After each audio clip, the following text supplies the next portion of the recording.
Hello, everybody, and welcome to a deck tech for this week's Constructed Clash. Guys, I'm so excited to be doing this again. Matt and I have been talking about the ways that we want to do this, the things that we want to change, the things that we want to do better. It's really exciting for me to be doing Constructed Clash again, and carving out time to do this with Matt every week. So, for those who don't know, Constructed Clash is a video series where Matt and I play against each other. And you're going to see one side of the matchup here, one side on Patreon, and then the side that you see on Patreon, the deck tech will be on Patreon. So here's the deck tech for, I think it's Pika Ponies is what we're doing. I'm actually doing the deck from Mythic Cast from this week. So if you haven't checked out Mythic Cast, it's a podcast that I own, hosted by Mike Greenbaum, and Mike is crushing it with the guests, just bringing awesome people on to talk about some amazing decks in a really tough format, and he's just been doing a great job. Tons of positive feedback, so check that out over on constructedcriticism.com or right here on the YouTube channel, depending on where you're watching it. But let's get started. We have 3 Bone Crusher Giant, 2 Brazen Borrower, 4 Cavalier Flame, 4 Cavalier Gales, 1 Kenrith, 1 Rumcloak Giant, 4 Teferi, 4 Deafening Clarion, 4 Prison Realm, 4 Fire of Invention. We have 29 lands and 4 Castle Vantress, 4 Fabled Passage, 4 Hollowed Fountain, 2 Island, 2 Mountain, 1 Plains, 2 Sacred Foundry, 4 Steam Vents, and 6 Skylands, and 3 Temple of Epiphany, and 3 Temple of Triumph. So the most important thing to note about this deck is the 29 lands. This is a huge deal. If you really want to deep dive on this deck, make sure to go over and check out the Mythicast episode on it. But this deck plays a lot of 5-mana cards. You know, if you just look at 4 Cavalier, a Kenrith, a Rumcloak Giant, like the deck is expensive. You'll also notice there's not a lot of filtering in this deck. You know, you're really relying on that Castle Vantress to bottom lands once you get a Fires in play, and to really find your Fires and get rid of your lands with your Scry lands. So the 29 lands is just to make sure that you hit your land drops, and once you do that, you know, you have a fetch land combo with your Fabled Passage and your Cavalier of Gales. You have your Castle Vantress. You're going to just start bottoming lands and putting lands on top of your deck with Cavalier of Gales to kind of dig yourself out of those situations. Maybe even playing a Scryland to bottom those lands to the bottom. There's lots of different things that you can do. Even Castle Vantress, you can pay the mana to put those lands on the bottom that you've drawn through the game with Castle Vantress from Cavalier of Gales. So there's lots of ways to get the lands in your hand back into your deck and kind of cycle through that and start gaining advantage again. Those are going to be really important things. I think in this matchup with Matt, I'm not sure what he's playing. I think he's playing Jund Food, Jund Sacrifice deck. I'm not sure how this matchup is going to play out. We have cheap interaction in form of Bone Crusher Giant and Brazen Borrower. We got Deafening Clarions. We got Teferis. We got, 5 Wraths in the deck. Prison Realm was another one. One of the things that I really like about this list specifically is the 4 Prison Realm. This is a card that I was playing 2 of in my main deck of my Jeskai deck, and I'm excited to try out the things that Jeff Pika was doing. So I don't really have a ton to say about this deck other than I think that, it's not... I have not played a version of this deck in a while that was not a Fae of Wishes deck. I mean, this sideboard is 3 Aether Gust, 2 Disenchant, 3 Tithe Taker, 4 Legion Warboss, 2 Mystical Dispute, and 1 Time Wipe. So you have this transformational sideboard in the form of your creatures and some interactive spells with Legion Warboss and Tithe Taker, which is really interesting. It lets you kind of change your game plan a little bit. Whereas this deck can kind of go off by double spelling with Cavalier of Flames and Gales. That's kind of the main game plan of this deck. If you watched the Martin Jew's deck, you know that the way that this deck wins is just dealing 18 out of nowhere with those 2 creatures. And usually that's going to be enough throughout the game to kind of just take over. Maybe you take down a couple Planeswalkers, but really gain some advantage. There's just playing those 2 very large creatures, one of them with flying right away, is pretty tough. And, the Cavalier gives haste to the other Cavalier, and there's a lot going on there. Like I said, I'm not going to go too deep on the deck tech this week, just because I'm cross-promoting with Mythicast. So check out Mythicast to get more in-depth on this deck. Just wanted to do a little video. It might even be before my video. Might even not do a separate thing with it. Not quite sure yet. But don't forget, the post-game will be over on Patreon.com. The match on my side is going to be up on YouTube. So check that out.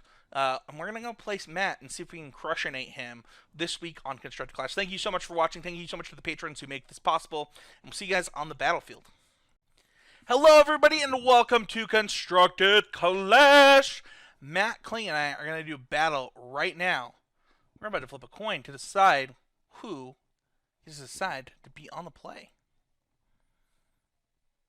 It looks like Matt gets to decide, because he's going off. We are playing Jeskai Ponies, Jeskai Fire Ponies, Pika Ponies. you can check out Arena Mythic Cast to see the deck that we are playing. We did a little bit of a deck tech. This hand has Temple, lands, some spells. I would be surprised if this was a mulligan. Double Bone Crusher Giant for interaction. We've got, Kenrith and Cavalier. We just got to find ourselves a Fires. And I think we'll be set. So I think this deck is a little bit different than the Fires decks that I have played. Not having Dig is going to be interesting for me, especially on things like mulligan decisions and things like and other situations, because I'm used to just being able to, I have all these 5-drops, right? But I need to find Fires and I need to find lands with this hand. I'm going to keep this land. I think that lands are actually really important here.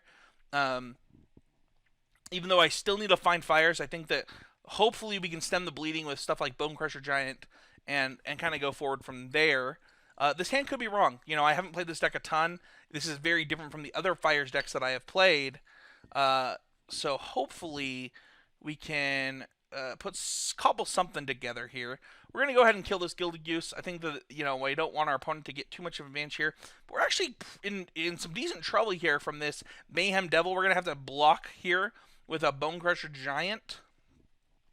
But our opponent's deck, its adventures and the things like that, they're going to give us some trouble here. I think that Matt might be playing the secret best deck in the format, and I am a little bit scared. I'm not going to lie.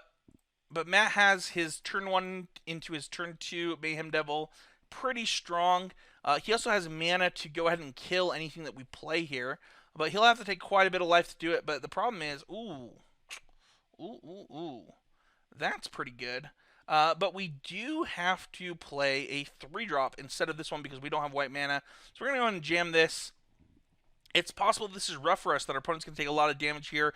Going ahead, Murderous Rider here. That is what I expected, going all the way down to 12 to get that done, but putting us in a pretty precarious situation. They get to go ahead and play this Murderous Rider. It pressures our Teferi. We're in pretty big trouble if we don't draw Fires this turn, if we're being completely honest. And even then, our opponent having 3 toughness on both of his creatures just makes our Bone Crusher Giants a lot worse, really pressuring us in a different kind of way than we probably wanted with this deck. Oh man, look at that Fable Passage, getting that extra damage in. Vraska comes down. Possible that he can just start sacrificing permanents to draw cards, deals extra damage. This is really powerful, really great interaction here from our opponent. This is kind of scary. I think we're in pretty big trouble this game. Even if we draw Fires, I don't know that we're going to catch up because we're only going to be able to cast a Fairy. But to be fair, because they didn't play that Murderous Rider, that might be okay. That might be something that we are okay with if we draw specifically Fires off the top. And, that's all we can really ask for. All right, we did draw a Deafening Clarion. So, because our opponent has this Vraska in play, I'm kind of tempted to just Clarion this turn. Oh man, that includes us. I didn't even realize that. That's so much damage coming from this Mayhem Devil this game. We still didn't matter. We would have to get this white mana no matter what we picked. So we can bounce this Mayhem Devil, draw a card.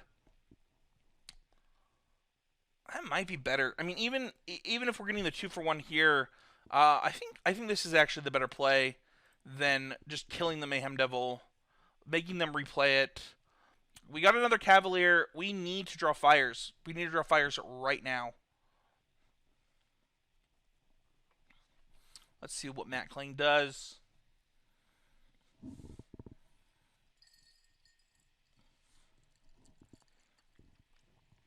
We have Savvy Hunter. This card is 1, a black, and a green. For a 3/3, when it attacks or blocks, create a food token.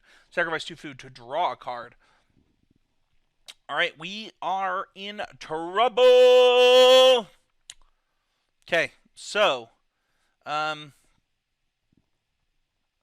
we have 4.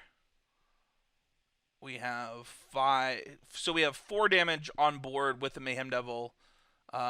If we choose not to Deafening Clarion this turn, we're in pretty deep, fam. We're in pretty deep. I think we want to get rid of the Mayhem Devil, so we're actually going to let Matt draw a card. Hopefully play out the Mayhem Devil. But not having Fires there was a pretty big problem for us. And we didn't even draw another land. So lots of things going wrong for us this game. Hopefully, we can somehow draw out of this. I don't even know that Fires is going to help us much next turn, as we will only be on 4 lands. And I guess we could draw Fires, play Clarion, and then hopefully gale away some of this stuff if we draw a land off the top. But we're in pretty big trouble. We're going to end up being even lower, as our opponent's going to play that Mayhem Devil, probably sacrifice a land, and put us to a pretty low life total. They might even be able to sacrifice the food and the thing, putting us all the way down to 2. Which is pretty crazy. Yeah, this Vraska is doing work. Oh, sacrificing the food first, drawing a card. Let's see where this ends up for our opponent. Well, we did draw a land, which is pretty helpful. We're going to go ahead and wipe this board. Hopefully, it puts us in a way that we can maybe do something in this game, but I'm not quite sure that it's going to matter.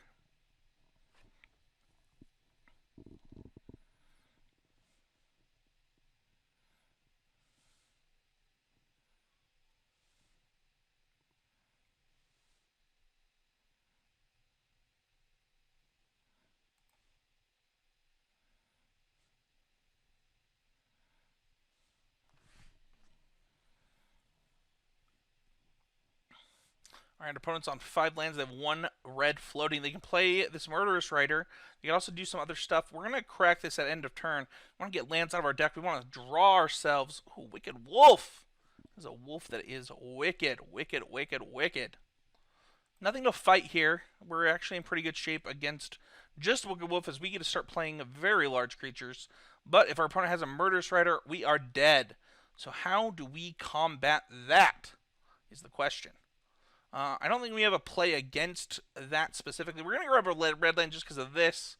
I don't think there's a reason to really keep this in our hand. We're actually going to target our opponent's face with that. And Deafening Clarion actually lets us live through Murderous Rider, whereas our other plays don't. Actually don't hate that play. Yeah, I think that's actually where we're going to end up. So gets off a really tough creature off the battlefield if our opponent does draw food, which is pretty good for us. However, if we draw Fires of Invention, what can we do? We could potentially actually kill our opponent or get close to it.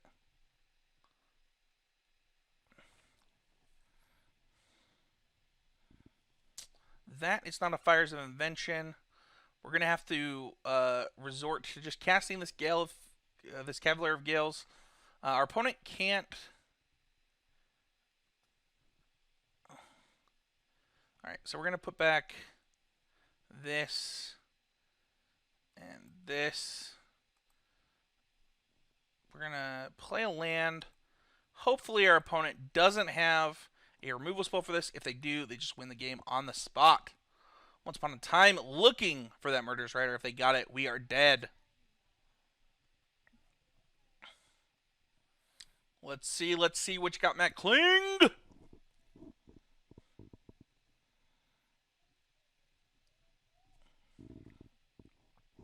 Seems like it's a tougher decision. If he's not auto-grabbing Murderous Rider here, it looks like he might not just have the win on board, which is pretty good for us. Oh, he might have the win just with this cat, though. Cat is going to do a lot of work. It'll drain us for 1. We will be in pretty big trouble.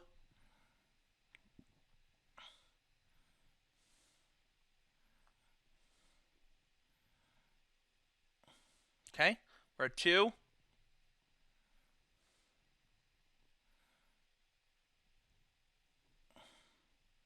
Just going to auto-block this. I don't think there's a question here.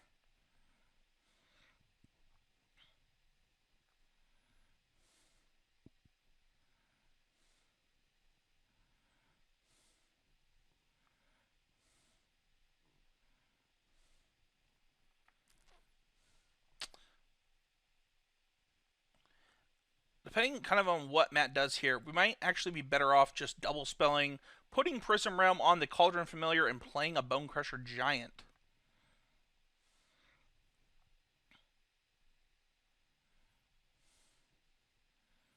And putting himself to 15. That's actually really good for him. He's to make sure to get his life total in a position that is beneficial. We already know the 2 top cards of our deck are Cavaliers, so we have to play knowing that. Certainly not the ideal draw steps that we have going on here. That is going to be a pretty good draw for Matt. He gets to sacrifice this food if he wants to take out that Cavalier, and it puts us in a pretty precarious situation.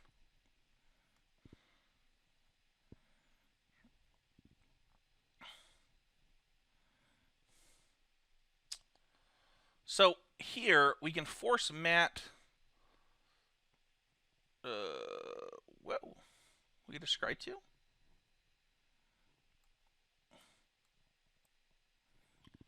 Did I shuffle your library? Well, we're going to definitely just put both those on the bottom. Ooh, Teferi. Teferi, Teferi, Teferi, Teferi. So, we can Teferi bounce the wolf, Prison Realm this, and go to 1. We have...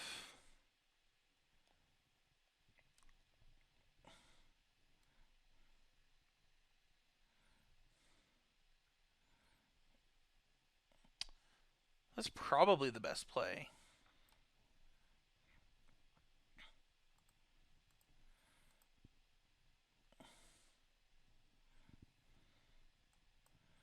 Go ahead and get rid of this Vraska.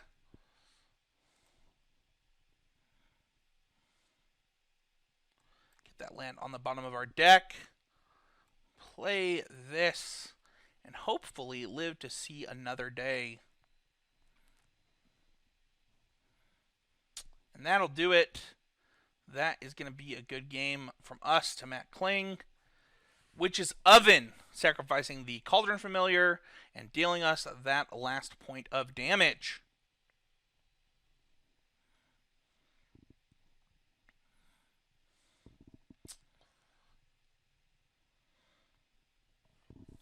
This is a tough draw, but I think that we played decently well, finding ways to try and win the game.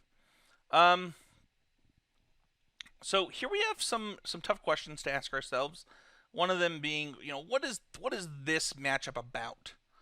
Because, I think that overall, I don't know that Bone Crusher Giant's actually that effective. Something we might want to consider boarding out. I think that our other sweeper is totally fine.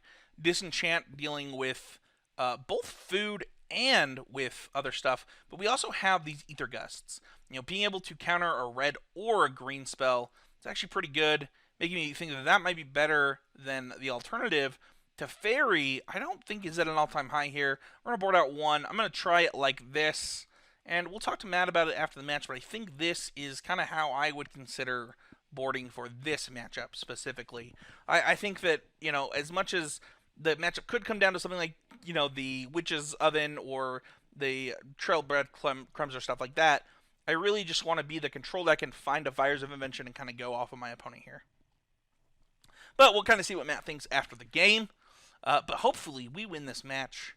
I was kind of impressed with how we played that game 1. Something that, a lot of things that we could have maybe done better, including our mulligans. But overall, pretty happy with it. I'll be excited to kind of see it from Matt's perspective. If you go to patreon.com/ccmtg, you will actually see it from Matt's side and decide if you think that we played well or if there's things that we could have done better. I'll be excited to watch it and learn and be #always improving.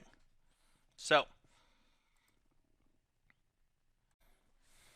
all right, so here we will decide to be on the play. Hit that.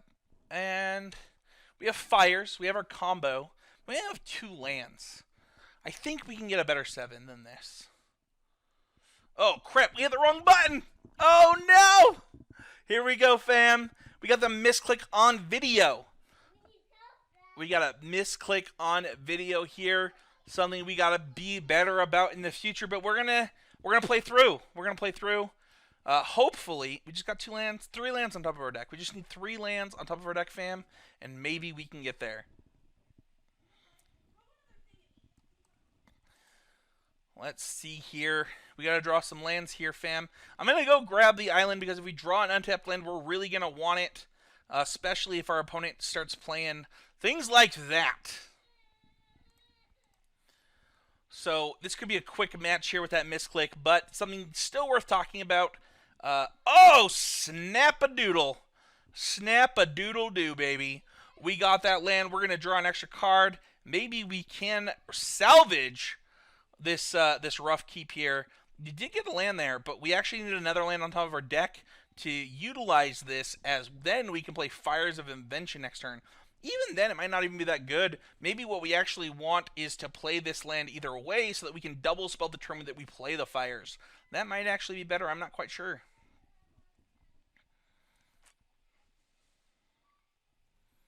The thing is, though, is that if we do draw the untapped land, we can double spell either way the turn we play the Fires.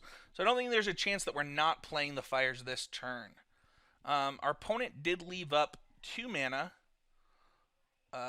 which is interesting. We can just plus this to actually see if they have a spell for Fires, which does look like they do.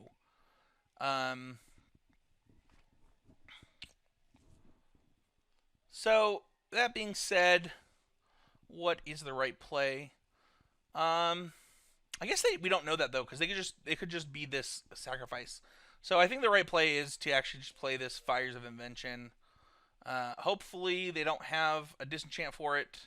If they do, we got some tough sledding ahead of us. They do not. Matt Kling is not that good at Magic, and maybe, just maybe next turn, we can pull off the win.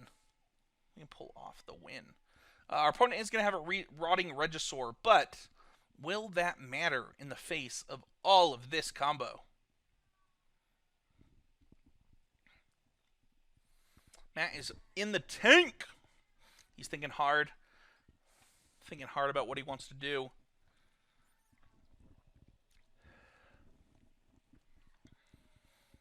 My son is upset. If you can hear it at home, leave a comment about the time that your son was upset. Tell me about it.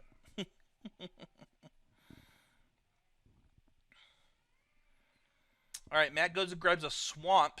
Is able to play Vraska Golgari Queen. That probably is taking out that Teferi.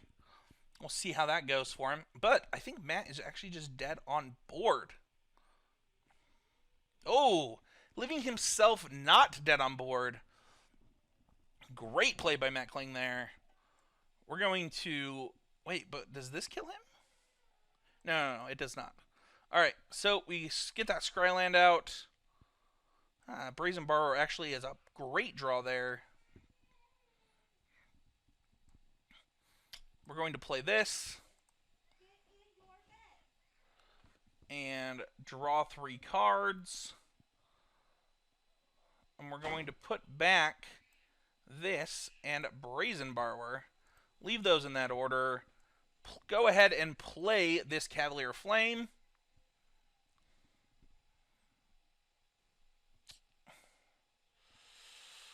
I don't know that we want to discard any cards here.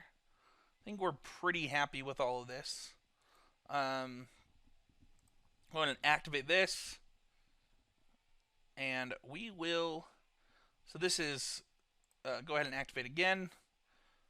And we've got quite a bit of damage coming at our opponent here, as well as getting rid of this Vraska.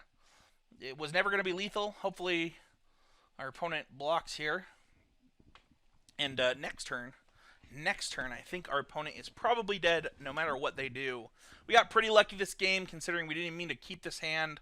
And I'm sure that I will hear about that from Matt Kling later.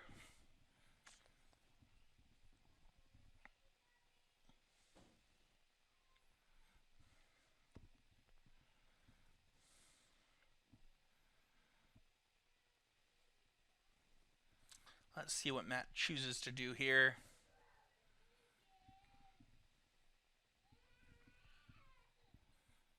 Murderous Rider the Cavalier makes some amount of sense. It just means that, Matt is preparing to, try and live another day here. So he goes to 16, probably plays the cat. Ooh, he doesn't have mana. He doesn't have mana for the cat, but he can just do it for free, right? Just sacrifice a fruit, return to the battlefield. So, with that being said, we're going to play this Cavalier.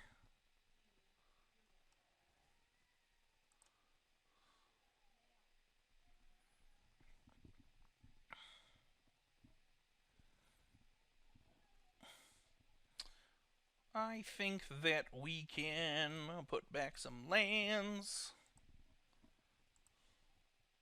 Play a land. Play this Cavalier. And I think our opponent should be Scoopsy Poopsy.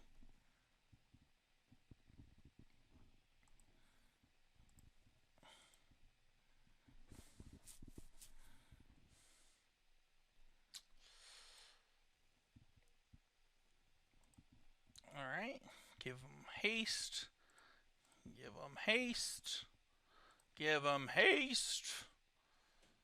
And I think our opponent goes to exactly 1 here. I think that is totally fine. I think we accept them at 1 and just you know, let him be at 1. That's fine. It's something we're okay with. All right. Our opponent is going to go to exactly 17. They're going to block here, take 16. We're pretty happy with that exchange. What can Matt claim to draw out of this? I'm not sure. I expected GG from our opponent, but they are casting Once Upon a Time. Getting the Mayhem Devil. Is Mayhem Devil enough here? Registore is definitely not enough. Forest doesn't get there either. Let's go to the next game.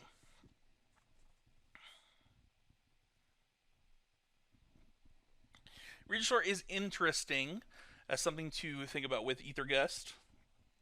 With that being said, I don't know that I want to change anything here. I'm glad we brought it in Time Wipe. I think that Deafening Clarion is still fine. You know, I don't think that I would change anything here. Brazen Borrower is still probably one of my better cards in the matchup. I'll be interested once again to talk about Matt about this. Once again, if you want to see in-depth talk about this deck, don't forget to head on over to the Mythic Cast podcast to see people talking about this. So we have 3 lands. None of them are blue, but they are 2 scry lands. I think this is a mulligan. No, I don't. I think that if I had all of my colors, I would snap keep that. This one's a little bit tougher. Is this 6 worth it? I can put back a Hollowed Fountain and have most of my stuff here. I'm going to do that. I think this is actually a combo deck. I've got all my colors. I've got 4 mana. I think that this is a keep. We do start here with Brazen Borrower off the top. This is a pretty good draw for us. I think this is something we're pretty happy about. We got Forest from Matt, meaning... Ooh, look at that. Another land. I'm going to lead on the Hollowed Fountain. The reason I'm going to do this and take the 2 life here rather than just leading on the castle is I'm going to take the 2 life either way because I'm going to probably Teferi next turn. And I just want my colors of mana out and leaving myself where I can get whatever color I need with the Fable Passage. Here we see Matt grabbing a castle. I'm not sure what Matt's game plan is at this point. It's probably just to grind me out. Expecting to see something like a Regisaur here. Rotting Regisaur here is... That's probably fine for Matt. It means that we can pretty happily play this Teferi during my turn. I'm going to go ahead and bounce that Rotting Regisaur pretty happily and let Matt take his turn. Did catch us up here from the last, event that happened to us in that mulligan. Now we got reactive spells with a Teferi in play. I don't hate our position here. We do see a Gilded Goose. We do see that Rotting Regisaur coming back into play. And maybe, just maybe, that'll be enough for Matt Kling. We're going to play this Temple of Epiphany to scry. We're just basically looking for Fires of Invention at this point. Go ahead and plus this out, and we'll be bouncing. We'll be bouncing this Rotting Regisaur with the trigger on the stack.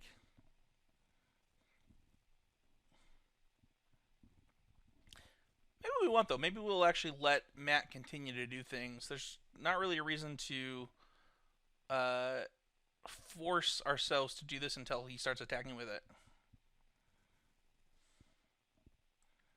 Yeah, that's fine. Go ahead and attack.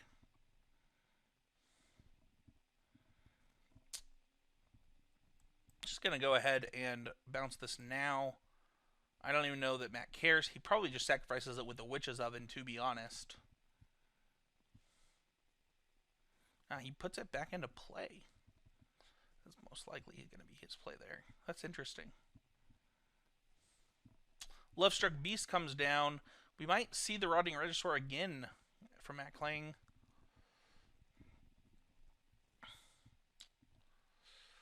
With that being said, what do we do here? This is an interesting play. I'm gonna go ahead and plus this. And now we have choices.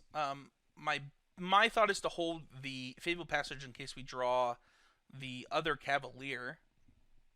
And with that being the thought, I kind of just want to play another castle. I don't want to show that I have triple red mana, but it's possible that it was correct to do so. It'll be interesting to see what Matt chooses to do here. I expect to see a Lovestruck Beast this turn, but we'll kind of see.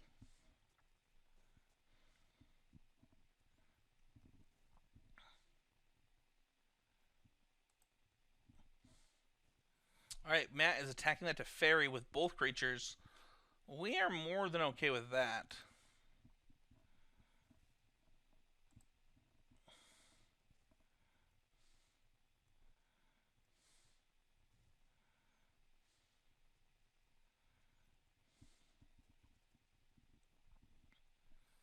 We're going to go ahead and Ether Gust this, putting this either on top of Matt's deck or on the bottom of his library, whichever he picks.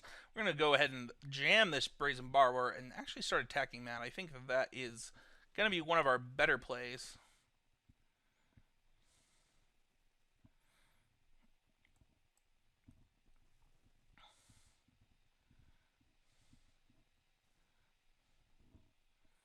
Prison Realm. That is actually an interesting draw here. It means that we can actually pressure Matt by bouncing this token, Prison Realming the Rotting Regisaur. I actually don't hate that play. Let's see what's on top of our deck to see if we actually want to do anything else.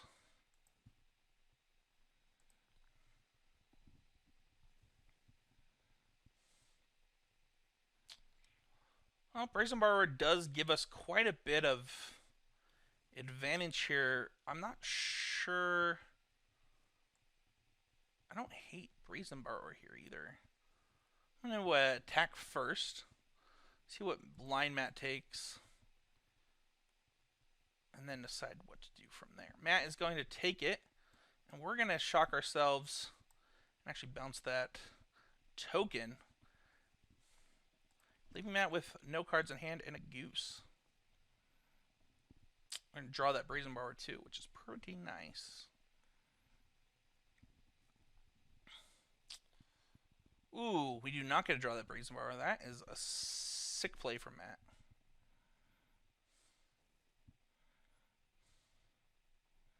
Interesting draw from Matt. I think he intends to activate this Locthwain if he's going to do it that way.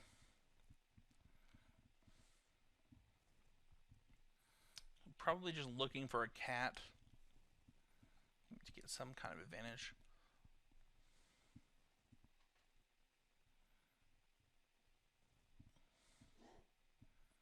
But we're going to put Matt under a lot of pressure just with this Cavalier next turn.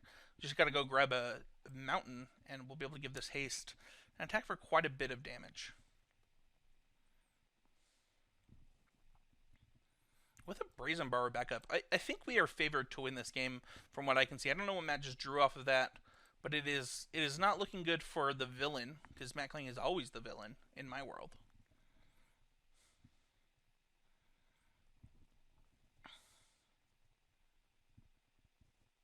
Let's see here. Matt is thinking pretty hard here, which means that he's either considered playing this Lovestruck Beast, which does block this. That's actually not a bad play if that's the play he decides to make.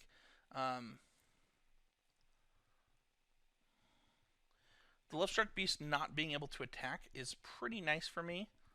The other thing that this lets me do actually lets me cast this Cavalier naked.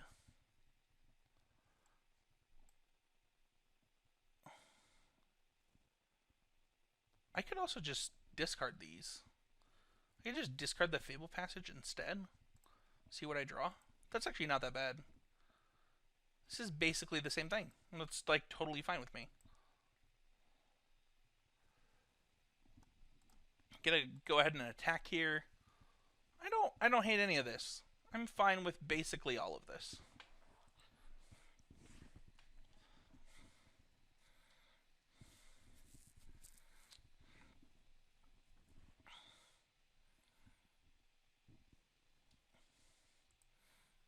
See what our opponent decides to do here.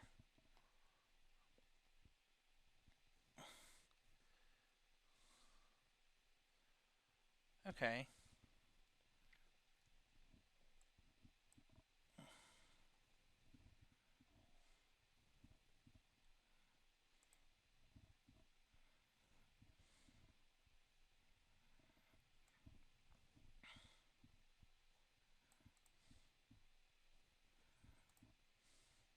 We're going to try and bounce this. It does let him kill the Brazen Bar, but I think that's mostly fine.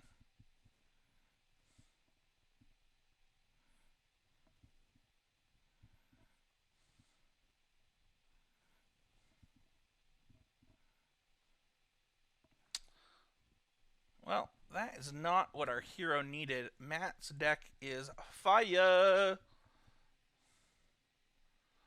Ooh, piece of candy.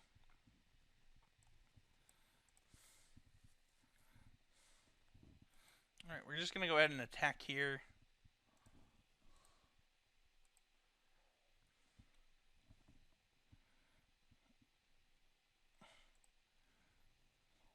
Can deal all the damage there, I'd assume. Just trade with this. Wait, he gets another one? Oh, he gets to draw 2 cards? Oh my gosh, this is so much damage! I should have activated this! I misplayed! Terrible, terrible misplay! Matt's gonna win this game, oh my gosh! This is so bad. Okay. Since Fairy's dead, I'd assume.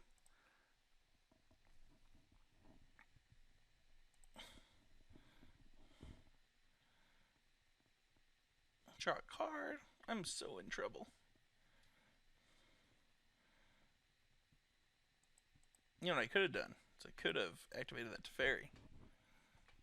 Should read my opponent's cards. This is a good thing, this Savvy Hunter. It's a thing that's happening to me.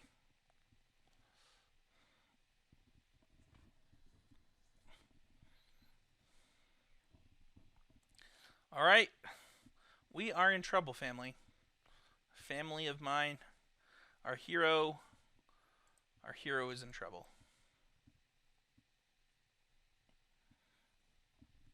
How much trouble? I'm not sure. Double Witch's Oven. That's interesting. Got ourselves an activation here. Going to 8. I assume we're going to 11. Alright, so we're going to cast this.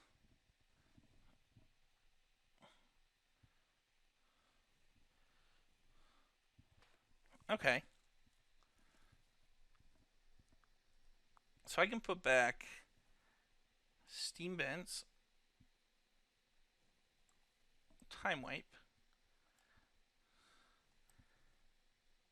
I also meant to put them in the other order. But that being said, play to Fairy. Just go ahead and draw a card here. See what our opponent does. I think Matt's you know, there's not really a reason for Matt to do anything other than than let me do this. Like, there's not a reason for him to sacrifice it, and there's certainly not a reason to sacrifice something else. Like, he could sacrifice his goose right now if he wanted to kill this Teferi, but I don't think that's worth. He is under pressure from this Cavalier for what it's worth. So we'll kind of see where that leads us.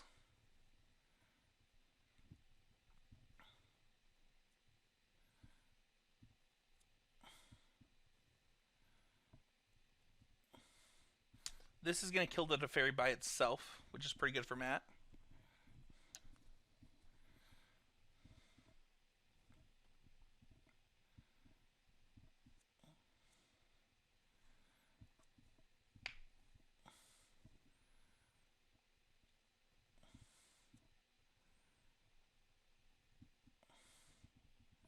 Go ahead and attack Matt here. See where we get with that.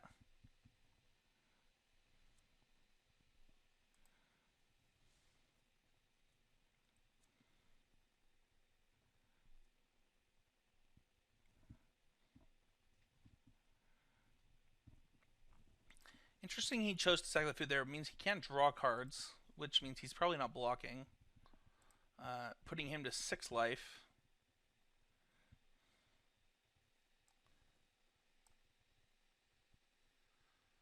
Gonna go ahead and time wipe. Hopefully he doesn't have the... He does not. That's pretty good for us. So these are both going to sacrifice, putting us to 8, I would assume. Getting Matt a bunch of food.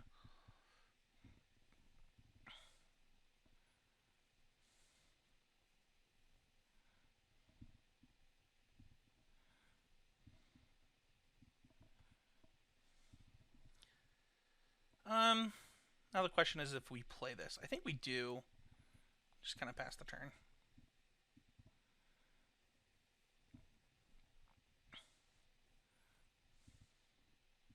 Rotting Regisar. That's pretty good. I don't think Matt can activate.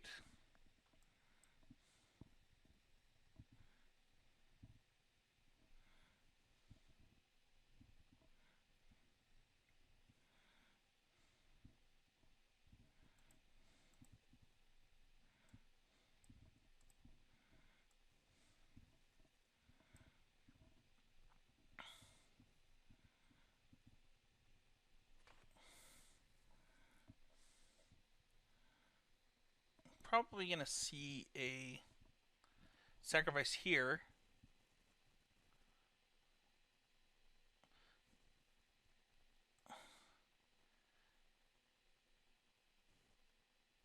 Just because it prevents this from happening. I think Matt was trying to see if he could make me kill my own guy, which he cannot.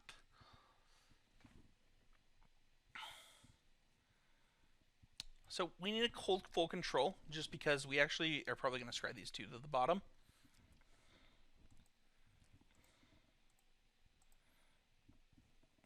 Matt can start drawing cards here. Because he has so many food that I might just do it for him. If he draws a cat, he's actually just probably in a position to win the game.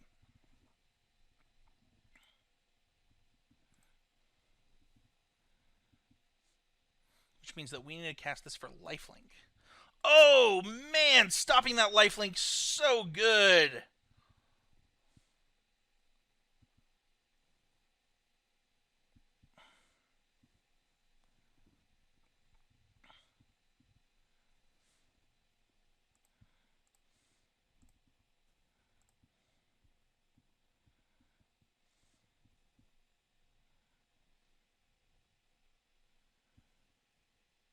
Matt tapping his mana, thinking about this. He needs to draw a cat right now, or he's probably dead. I mean, maybe not though, because he's got the food. Going down to 2. This is 5, 6, 7, 8. He's at 8 life effectively. Okay. Well, we're gonna go ahead and scry 2 here. Resolve that. We're gonna put those both on the bottom. We're looking for something much sweeter, much more important. Okay.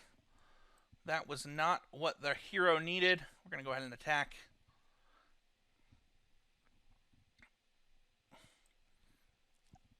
Let's go down to less food. That's pretty good for us.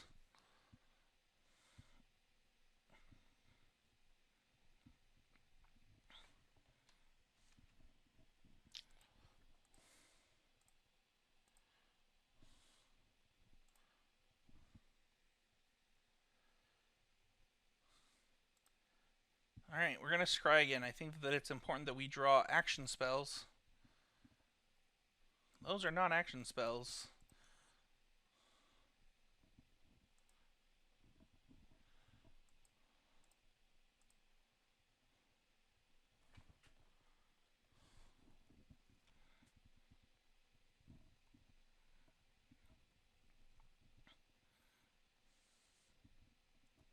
What is Matt going to do? I think Matt's favored at this point in the game for what it's worth. I actually don't think we are favored. Like, I don't know what his hand looks like, but I would assume that Matt has got the mojo.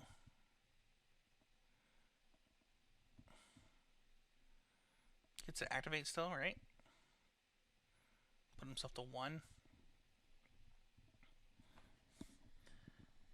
We're going to play this land. The reason that we're playing the land for what it's worth is that it lets us have 5 mana next turn. In case we draw. I mean, it doesn't really matter, though. Maybe that was wrong.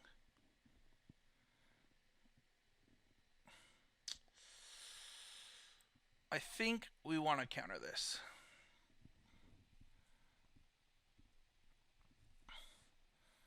Make him spend the mana. Maybe that doesn't matter. That might have been silly. Now that I'm thinking about it, that was definitely silly. I think that he could just have 1,000 mana and put it on top of his deck.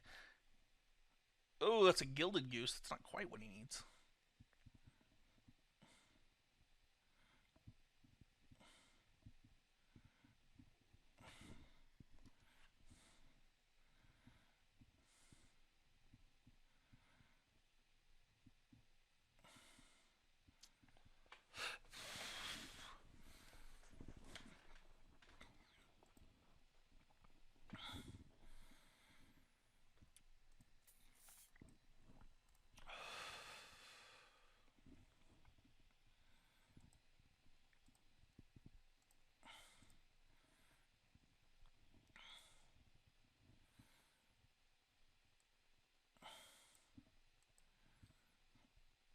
We'll draw that.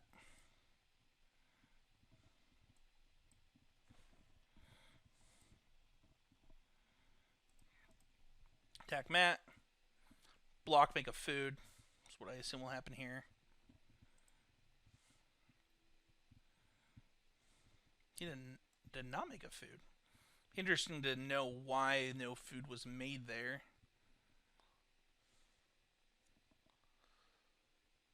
Well.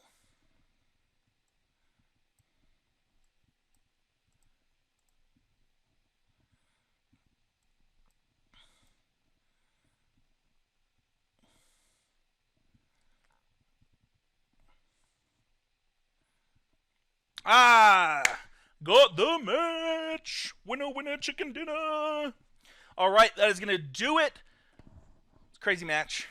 Probably shouldn't have won. I had a lot of draw steps to draw something. But, that being said, don't forget to go over to patreon.com/ccmtg to see the post-game where we talk about the match, talk about our decks. Thank you everybody so much for watching this week on Constructed Clash. Hey everyone, Spencer here. Just want to remind everybody to join the Discord and check out the Season 1 of our Discord Open Series, sponsored by Oasis Games. Check out the Discord in the show notes. We're going to be excited to see you there. $500 store credit to Oasis Games. Free entry. Let's go!